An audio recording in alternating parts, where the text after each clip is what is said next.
Okay, I'd like to get started. So thanks everyone for joining us today. Today we're talking about breakout brands, the ones to watch in 2019. I'm joined by Daisy Stapley-Bunten from Startups Magazine, Damien Lane, partner at Episode 1, and Meriwether Beckwith, investor at Oxford Capital. Today we're going to talk about things to watch out for, verticals that are changing and going to expand over the next year, and what investors and startup founders look for going ahead next year. I'm Tony, I'm from Attest. We are on a mission to connect companies with real consumers and putting consumers at the heart of every decision. We connect people, 100 million people with businesses. We do that all over the world. We work with many companies, Fevertree, Publicis, and Twitter use us to figure out and make decisions about their consumers. I'd like to ask each of our guests to introduce themselves quickly. So Daisy, can you give a brief introduction about who you are? Yeah, so I'm the founder and editor of Startups Magazine, which launched this year in April. And we've now sent our 4th issue to print with a view to have 6 issues next year. And we're a free print and digital publication that's aiming to help startups connect the dots on their entrepreneurial journey. Awesome, thank you. And Damien? I'm Damien. I'm one of the founder partners of Episode 1, which is an early stage seed investor investing in UK-based companies, predominantly B2B, but we do have some consumer companies in our portfolio. And we invest as early as we can force ourselves to. So we've invested on the basis of a business plan and a team. So looking forward to today's discussion. And Mary? Hi, I'm Mary. I'm an investor at Oxford Capital, and we're an early stage VC investment fund based here in the UK. Sort of similar to Episode 1, in that we invest quite early, although we don't often invest at the stage of just a couple of founders and an idea. But we like to invest kind of at early stage and then continue supporting companies that we invest in sort of as long as we can for others. Both Oxford Capital and Episode 1 are investors in Attest, and Episode 1 invested in us when it was 6 pieces of paper and 2 people with an idea, which was as early stage, I think, as it comes. We'd love to talk about today which sectors are heating up. So Damien, talking about next unicorn brands, which is a massively overused term, but you see people from all over the spectrum. So where do you see the most kind of interest, or where do you see the future? So the honest answer to that question is, if I knew what the answer was, I certainly wouldn't share it with anybody else, and I'd be investing in it. But I think that we are seeing a lot of companies focus on 2 things in particular. So personalization is a big and growing trend just generally. And the other space where we're seeing lots of opportunities is in the field of wellness and well-being, healthcare sort of generically, but well-being I think is becoming increasingly important to consumers. And we're waiting for an entrepreneur to walk through the door with the thing that we think helps address either of those issues. That's really interesting. And what particularly in personalization is interesting? So it's sort of related to, in a little bit, to what Attest does. So trying to identify what consumers really want. And I think I met a business yesterday which is trying to bring personalization to FMCG sector, which is, that is quite a big area challenge. Yeah. But if you could achieve that, so the example the entrepreneur gave to me yesterday was, if you want a cola drink, basically you've got Pepsi and Coke, and they've experimented over the years with cherry and green cans and yellow cans. But it just feels to me like it's an opportunity to build something interesting, whether it's in diet or Coke drinks, I don't know, but in FMCG generally, I think people are feeling there's more emphasis on provenance in the food space generally, or people are more interested in what's going into their bodies. Yes. So all that sort of, which is also related to the mental health and wellness trend as well. So if you could find something that was doing both of those things, I think it's really interesting. Mary, how about you? Yeah, I totally echo all of that. I mean, I think just in general, sort of personalization is a big trend, and that's sort of enabled by technology. You know, in terms of other verticals that we're seeing interesting, mobility continues to be a big one. So be it personal mobility or you know, mobility for businesses. Yeah, so we see a lot of companies in that space, and throughout Europe, so you're seeing a lot of companies with the sort of personal scooter sharing model finding success in Europe. I think we're going to see a few of those in the UK soon, albeit the regulatory landscape is slightly different. It's almost easier to sort of say what's, you know, what to sort of point to sectors that we're starting to find less interesting in a way. And you know, without hopefully being too unfair, I mean, I think we're seeing kind of less and less just sort of pure, sort of either digital or physical products that maybe aren't personalized or aren't very differentiated in their offering. So things like you know, like dating apps, things like subscription e-commerce for consumer goods or fashion and things. You know, we think those are interesting sectors. We feel like the sort of winners have already emerged in those sectors. So the things that we're really interested in Oxford Capital are when it comes to brands and consumer brands, or things that haven't really been done before. I think, yeah, personalization is an interesting lens through which to look for some of those opportunities. Yeah, super interesting. And in terms of like subscription businesses, subscription FMCG, you just think that it's overdone, or the many people in space? A little bit, yeah. So a little bit of the two. And so actually, I'm trying to remember some data, but I was speaking to an entrepreneur recently who had a subscription business in healthcare, and they had some interesting data, actually some survey data. I'm not sure whether they got it for a test or hopefully they did. But so they did a quite a large survey of UK consumers and found that UK consumers on average were less amenable to a subscription model than consumers from the US, consumers from France and Germany, etc. So I think there's, you know, partly the consumer model just seems to play less well with the subscription model rather seems to play less well with UK consumers, but also that, yeah, a lot of people have been trying subscription business models, and it kind of feels like all the products for which a subscription model work are kind of out there. But then again, you know, I don't want to you know, say that everything's been invented yet. So you know, but yeah, we're slightly more cautious with models in that space. Sure, really interesting. Thank you. Daisy, how about you? So I think that every sector can be disrupted, and at the moment it feels like many startups are jumping into all of them to see what they can create. I think the ones that are most successful are the ones that are in line with our consumer culture. So everyone wants everything they want it now.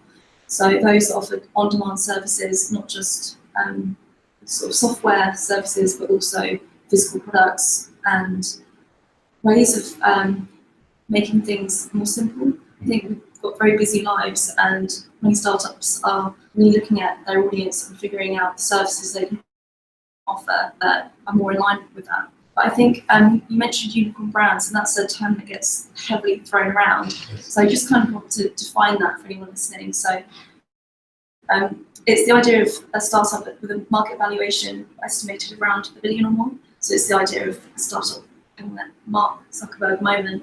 But I think this is something we should move away from, because that's suggesting that success is derived from a solely self-serving origin from the founder.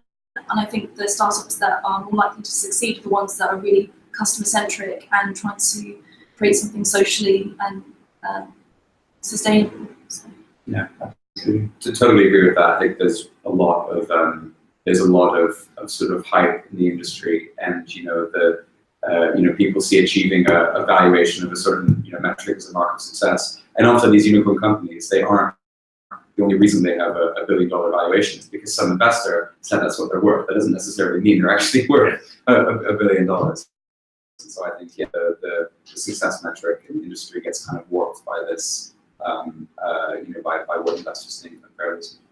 Yeah, if you buy £1 of stock at $1 billion valuation, yeah, we go a unicorn. Yeah. Yes, which I would encourage to us. Yeah, think about it. what you're saying, Daisy and Mary, plays well together. So thinking about Lime and Bird, so two big American companies, one of which has been bought by Uber recently, having scooters and bikes available for usage, a bit like the Santander bikes in London. I think it's really interesting to see people building businesses around kind of physical devices they scatter around the place, and people then use. So it's very much not a subscription e-commerce product that sells for £4, but it's some kind of very distributed kind of gig economy kind of play, which is a very different thing. And leading on from what Damien was saying about how personalisation is a real popular area for disruption as well, I think that's again due to how our culture is moving and everyone sort of, not to use the term snowflake generation too much, but everyone wants to feel like they're a unique customer. And there's a startup we've actually featured in our next issue called Candy Mechanics, which is co-founded by Sam Hart, and it's a fantastic business which uses CNC, which is computer numerical drills machines, to 3D carve chocolate lollipops in the shape of your head. So it's about as personal as it can get, and that's doing pretty well. Awesome. Are they tasty as well? Yes, I can vouch for that. All right. So, and Damien, you have an investment in the CNC business as well, but on a different angle to chocolate. Yeah, although I mean, I've never really thought about it as a personalised.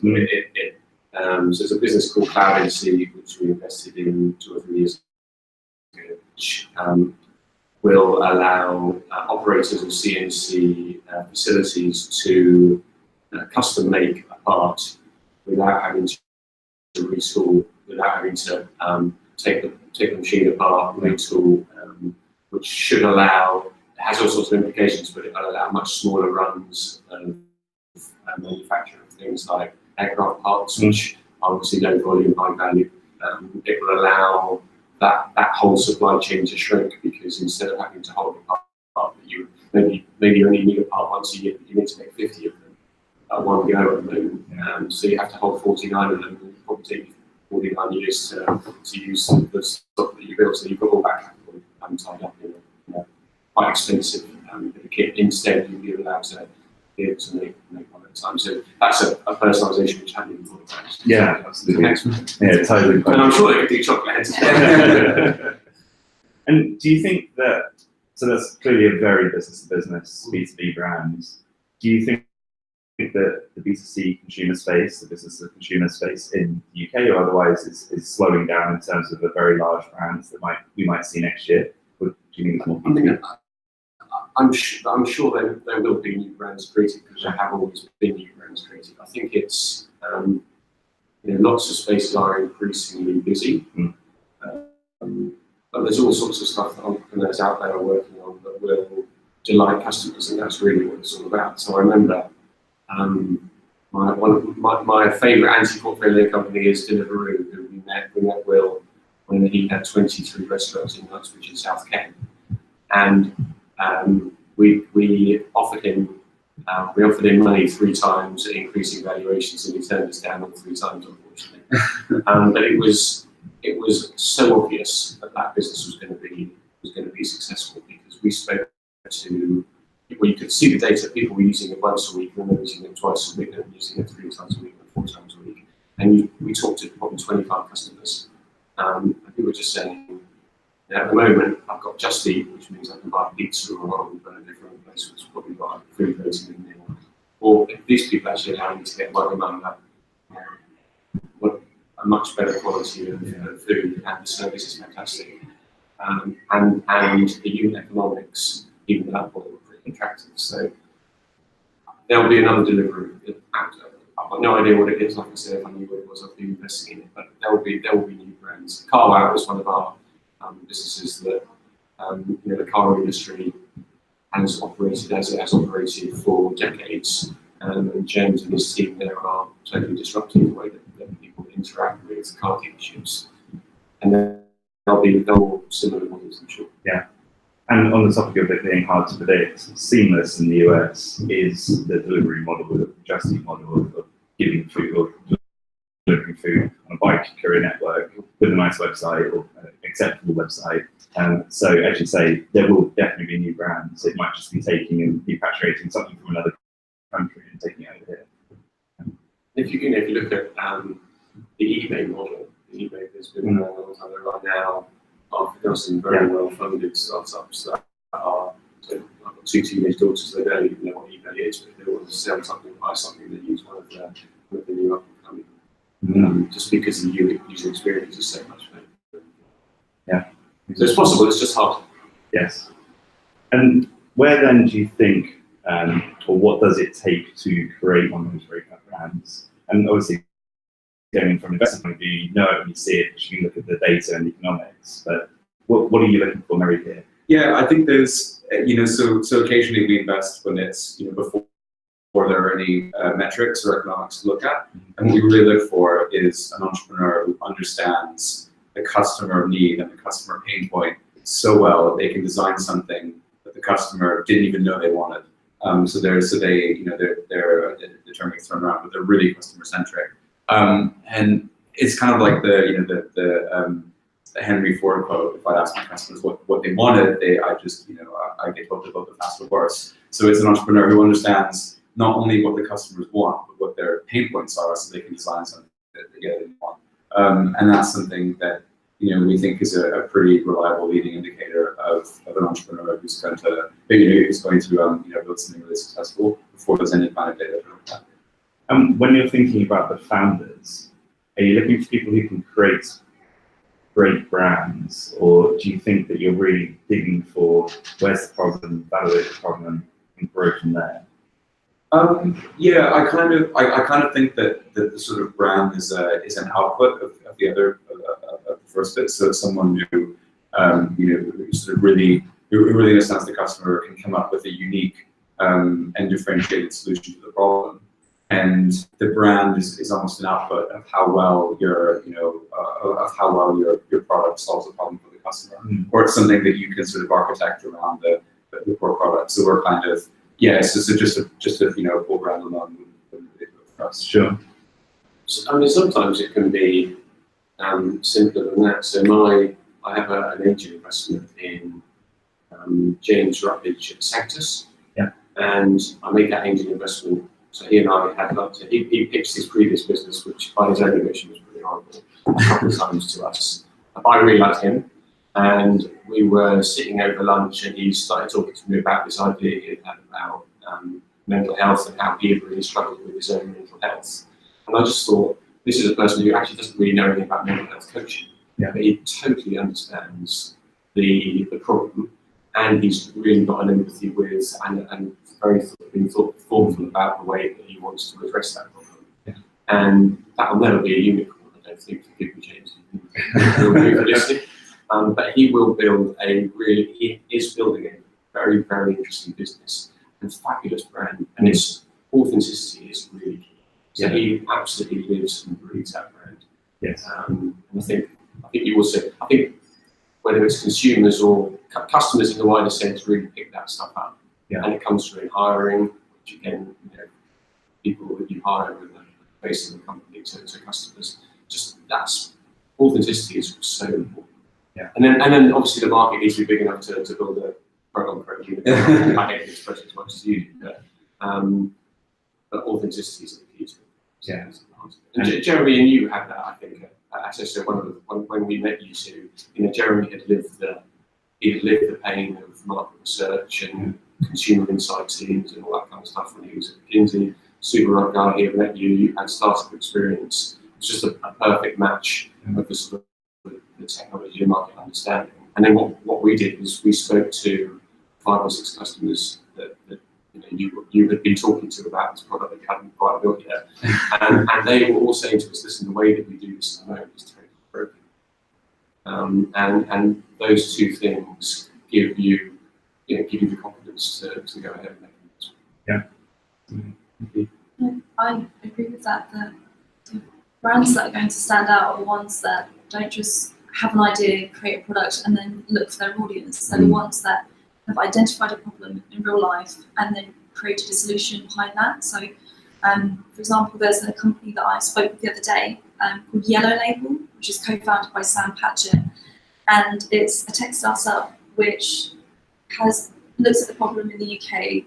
So last year, the UK threw away over £13 billion worth of food, which is insane. And it's just a huge waste. So they're launching an app that's allowing people to find yellow label reduced items in their local superstores and food stores so that they can go get them before they're thrown away. So that's sustainable and also economically suited for their audience as well, because they can actually, that's a win-win for everyone. Yeah, so that's, to me, that's a Breakout brand, one that's really trying to better things for their audience. Yeah, absolutely. And it's centered in such a good place as well. This is a clear problem. Throwing that much food away is horrendous. I mean, we don't want to be doing that. And it's also a problem, of course, for retailers too. So it marries up lots of nice things.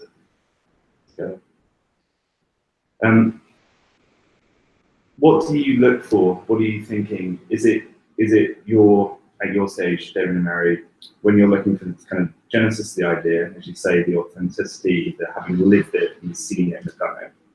But what's the next sort of step that you're looking for? Market validation? Is it being able to grow a team or products? What's the thing you're thinking about when you're thinking about investing in brands? There's loads of stuff. I mean, so kind of you mentioned team and hiring, that's super important. Whether the whether sort of the early stage team can sort of use their mission and the problem they want to solve to attract and hire great people. But I mean, so it was kind of topical to something else. So we do our own research to try and understand the market and the consumers or the customers almost as well as the entrepreneurs we're looking to back. I'd like to think we can never sort of fully understand that, or we should. Sure. If the entrepreneurs and we're doing our jobs correctly, we'll never fully understand the customer to the same extent. But hopefully we can bring useful lens. I've actually used Attest a couple times, more than a couple times. For that, I find myself using it pretty often. When doing due diligence on companies to try and get the voice of the consumer. It sure beats going and standing on Oxford Street and just taking random polls. But it's been super helpful for me. And actually, so one of the entrepreneurs that I was looking to invest in, it was a very competitive investment. So this entrepreneur had sort of loads of offers, and I used Attest to run a big survey. He was building a product for sort of Gen Z, I guess, so sort of younger consumers who would have been hard for me to sample otherwise, because I don't know many of them. But I ran a couple of the test surveys and showed him, that was really cool. I don't know whether he's become a customer, but I'm talking about that later. But I found that really helpful. Really interesting. When Jeremy and I first got going, we had a super early prototype of the respondent interface that you answer questions on. And we walked around Farringdon and a few other areas with £50 worth of pounds in our pockets. And we got people to answer questions for 5 minutes. And it's so interesting because within 6 people, I'd heard all the problems. I'd heard the entire universe of all of the issues. We used to have a timer on the questions, and people found it kind of heart palpitation inducing, and it wasn't good, so we removed it. But within about 6 people, you already validate that market. But getting a bigger, more distributed demographic spread is what you need to do in one of these. With people like Push Doctor, Mary, which is one of your investments, what were you looking for there? That's obviously healthcare. Healthcare itself is a massive market. What were you looking for in that investment? That's been a really interesting one. So when we first invested in Push Doctor in kind of the middle of 2015, we were aware that there were structural problems with how primary healthcare works in the UK. Obviously, primary healthcare is free at the point of service for everyone, but the NHS is pretty heavily burdened. So I think people on average wait 14 days to see a GP across the UK, and a lot of that is driven by local imbalances of supply and demand. So in London, you actually typically only wait a day or two. The supply of GPs is pretty good because GPs can live wherever they want, so a lot of them choose to live in London. But in a lot of other places in the UK, you're waiting 2, 3, 4, or 5 weeks to see a GP.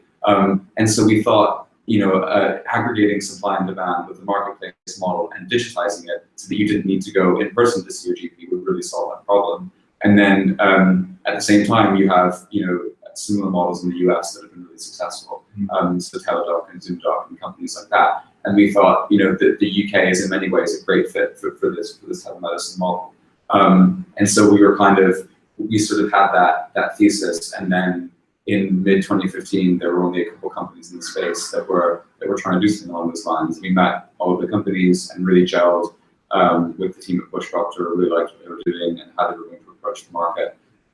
Actually, worth touching on that in a second, because a lot of there were sort of 3 or 4 other companies, and they're looking to do that telemedicine option in the UK, and they all wanted to do it by sort of working with the NHS. And Bush Doctor was the only one who wanted to build a customer brand.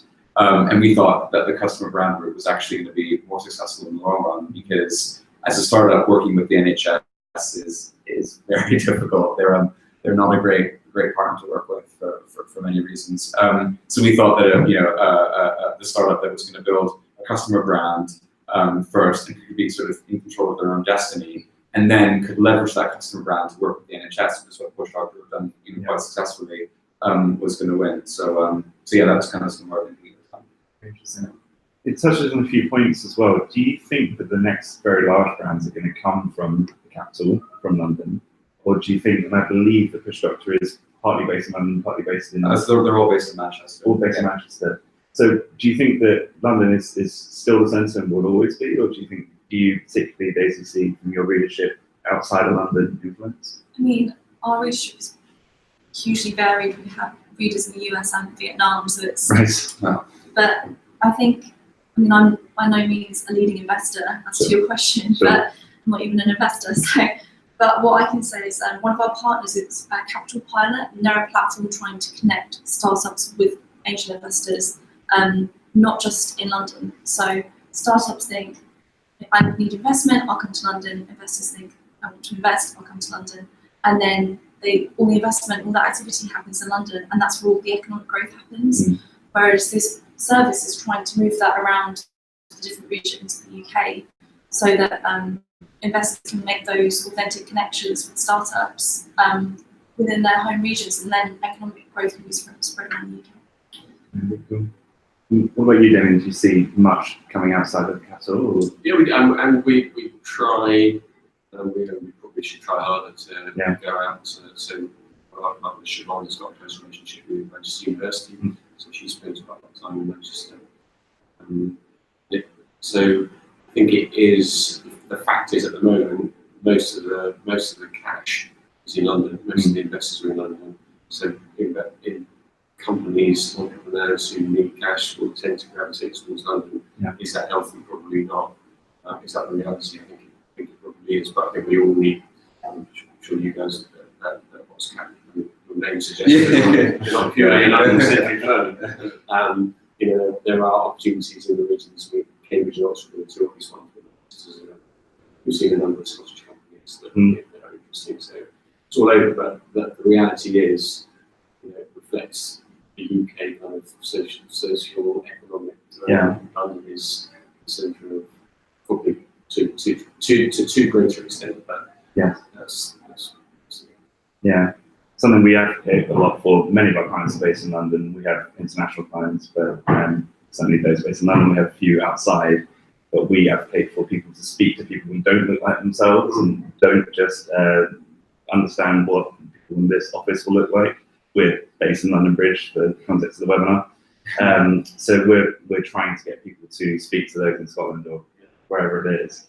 And I think it's so important to continue to base your brand that you're building on not just people who are surrounding you. Yeah, and you see that that's just been such a huge trend over the last 10, 15 years with social media and just online advertising, which, if you think about it, are just these machines to sort people into buckets and then advertise things that they're more likely to like. And so you get these echo chambers, which you'll probably read a lot about in the press and whatever, but there's no doubt are sort of causing people to lose track of what the rest of the country wants and produce some pretty weird outcomes, like we're seeing in politics at the moment.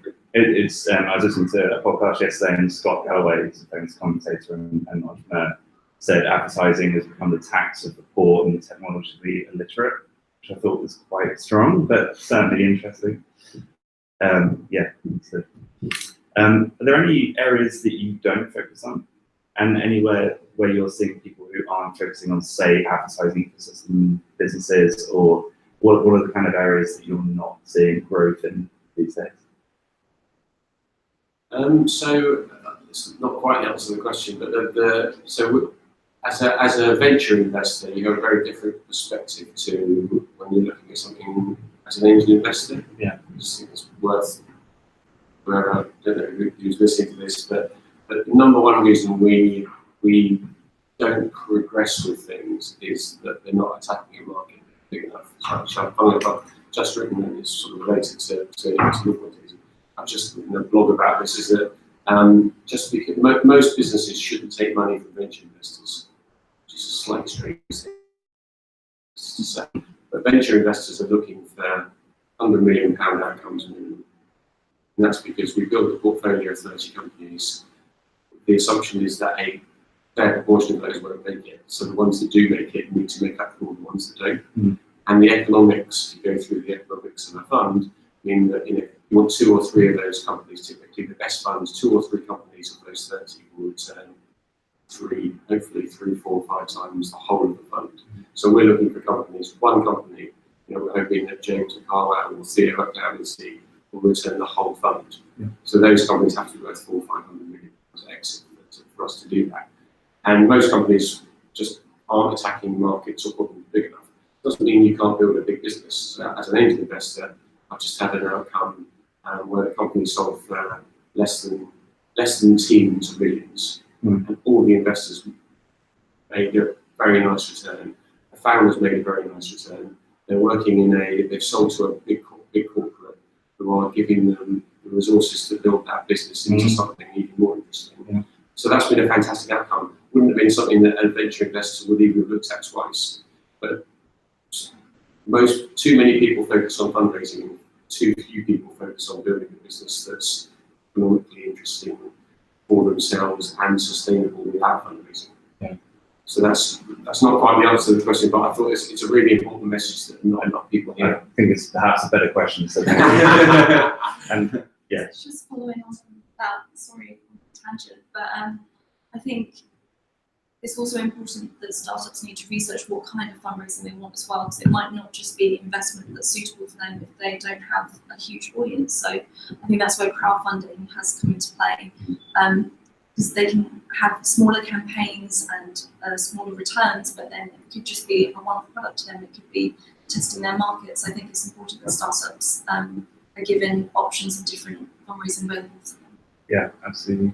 And Daisy, your readership, people who are looking right at the start of their journey, thinking about Damien's point about market sizing, about raising money, hiring people, what kind of stage are they at and what are they thinking about? What's most useful for them to ask these two people here? I think one of the big ones would be about their pitch deck and sort of how best to approach investors, and also what they should be offering you in return for investment. So I think a lot of startups think perhaps investors are sort of behind the scenes and look forward an injection of money into their business. But I think a lot of startups, from the ones I've spoken to, really value the input and mentorship that can come with investors. But I think that's very dependent on what kind of relationship the investor wants to have with that startup. So I think that's good for startups to make clear at the beginning.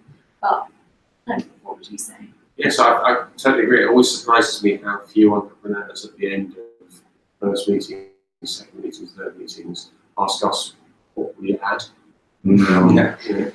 you can't often get to the pitch and go, okay, so we'll let you know. We'll have a team meeting on Monday after that, and they kind of pick the thing and walk out or something. Then you want to know how we can help you. Maybe we can't. It's the honest answer.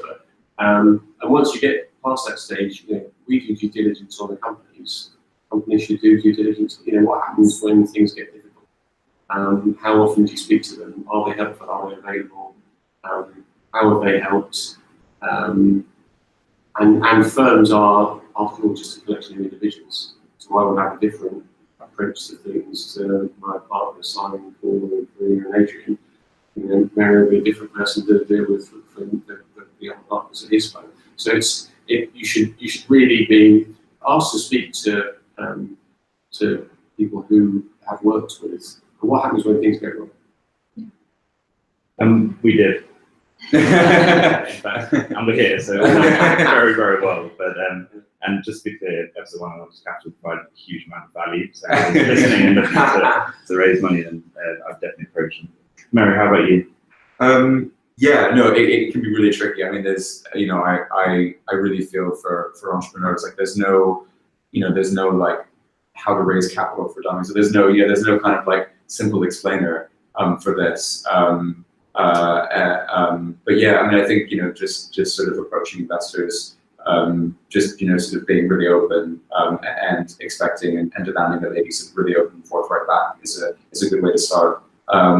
I think just in terms of practical tips, I think, so firstly with the caveat that if you really think it makes sense for you to raise VC cash, then go for it. Kind of as Damien and Daisy, as you guys said, it might not be for everyone, and there are loads of other, great options out there for funding, crowdfunding, grants, loans, and so on. But if you do think you're sort of ready to speak to VCs, then I think having a really simple, clear, kind of short pitch deck that distills the main messages, it's really just a tool to get you a first conversation. It shouldn't be like a sort of tome, a business plan of all of your thinking that you've done. That helps. And then also when you're ready to speak to VCs, just making sure you have sort of all your backing data ready and are sort of ready to answer any of the questions you might get. Because often we find that when we're speaking to entrepreneurs, the excitement level is never higher than after that first meeting. And so if you're sort of ready to, if you've had a good first meeting with the VC, and if you're just sort of ready to answer any questions they might have, and move through the DD process as quickly as possible, that really helps. Cool. It's really interesting because I've been through this several times. it is hard to do, and David, it's really interesting about people asking you about what you add, because there is an interesting power imbalance when you have a conversation with a VC, particularly when you've got no products and there's 6 bits of paper on the table, despite the fact that you're lovely to speak to, etc., and it's very good in the first meeting. How do you inspire that or look for that in the founder? Is that kind of the trait you're looking for someone to question and ask and push through? It's one of the lenses. So I have a sort of a somewhat trite expression is that I want to work with people who don't need my help but who want it. And the other lens I look at, so I have two. I have a 16-year-old daughter and a 17-year-old daughter, and I'll look at entrepreneurs and think, would I like my children to go and spend a couple of years working for these people? Yeah. And not do I think they're nice, and would they be, would they not put them under stress, but would they learn something? Would they be good people? Would it be a positive experience? Not an easy experience necessarily, but would it be a positive experience? And I've probably got that wrong once. I like to think that everybody else who I've ever invested in, I would love my kids to go and work for a couple of years in a company. We are hiring just more than 2 roles are open. Yeah, really interesting. As long as you don't have to teach either of them to drive, you'll be fine. Yeah, okay. And when you got it wrong, why was it? Pushed you quickly? Did you not do enough DD? Didn't do enough DD and didn't spend enough time with the team. Really interesting. So could you just define DD? Sorry, yeah. So when typically you meet their company once, meet them 2 or 3 times and do lots of questions, and then due diligence, you sort of unpeel the onion, looking for So in our case, you look at the financial plan. Does the money that the company is after last long enough to actually prove something? Are they hiring the right sort of people? Planning to hire the right sort of people in the right order? Do the existing customers, if there are any existing customers, love what the guys are doing? And it's an interesting process. So we have a kind of a questionnaire that we go through on the phone with customers. And what you want is customers kind of almost reaching down the phone and saying, "I would love what these guys are doing."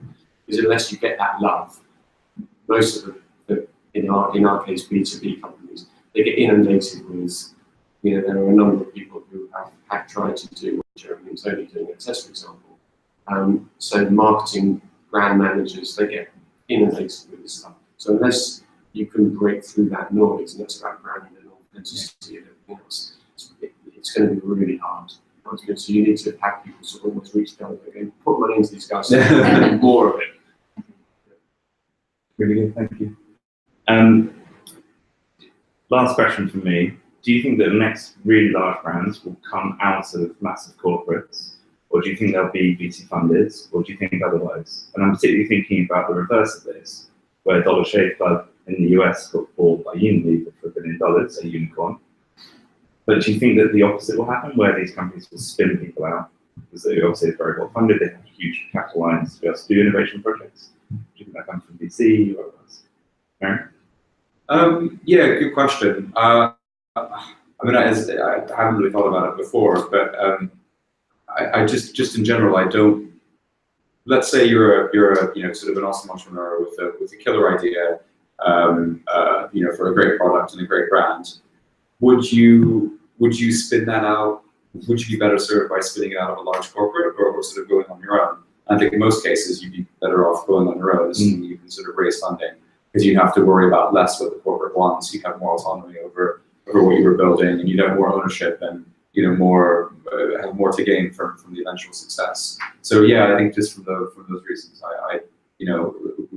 I don't see any reason for the trend of the next big breakout brands coming from entrepreneurs striking out on their own. I don't see any reason for that to reverse. Interesting. I started life in an investment bank. I worked in Morgan Stanley, and JP Morgan now are doing things like accelerators and incubators, and incubating 10 or 15 companies a year to pump cash into. It's a model I've often thought that Morgan should do, and that's kind of the genesis of the question, because those people are very well funded. They also got the customer kind of in-house as well, and being close to your customers is essential, as we've mentioned several times throughout this. So yeah, David, your perspective. No, I agree with you. I think there are all sorts of reasons why that model should work. I think there are even more reasons why. What do you think? So Tom, just in terms of brands, and you're at the Coalface, looking at brands, talking to brands, looking at consumer feedback on brands, where do you think they're interesting? Yeah, we have a real spectrum of customers and doing really massively different and interesting things. So from one end of the spectrum, Discovery Channel is one of our clients, massive corporate and doing really awesome things in programming, all the way down to smaller companies like Dog Buddy, who is a pet tech business bringing dog owners and dog sitters together. I think, which is obviously VC funded, has recently exited and backed. And so we have a real spectrum. All of our customers really truly care about the brand though. They care about what the customer thinks about them. They want to understand them more. And so there's no arrogance, there's just openness to let's try stuff out and maybe we're not right. So I think that attitude is enormously important. Obviously then having the cash to be able to execute things goes hand in hand with things built. Yeah. So I'd just add to that and say that I think it depends on two main things. And the first would be where the entrepreneur is in their journey. So whether we've got a growing trend of serial entrepreneurs, people who sort of jump from one startup to the next and roll over their ideas. So it depends how far into that journey they are, whether it's at the start of their journey where they need the resources and sort of the safety blanket of an existing corporation, because it's a huge risk for many people that might not financially be in a position otherwise. Startups Magazine is an entrepreneurial project within a publishing company. And I am more than grateful for the mentorship and resources that I've had access to. Also, at the same time, it depends how the entrepreneur wants to define what their startup journey is going to be, whether they want to have this be a family legacy that they work with the rest of their life. But I think there's an average statistic now of people go through more than 10 jobs in their lifetime. So it's very dependent on those two things, I'd say. Yeah, really interesting. When I started my first business, I quit my job with no products, no idea, no concept, no funding, no nothing. But I did have a mortgage and a girlfriend. So we got some funding quite quickly. But yeah, that reason. Really interesting. Thank you everyone, really appreciate it. This is really interesting. We're going to put this online and we'd love to answer any other questions. We'll be tweeting about it and sharing it on LinkedIn. Any questions about Attest, please visit attest.com.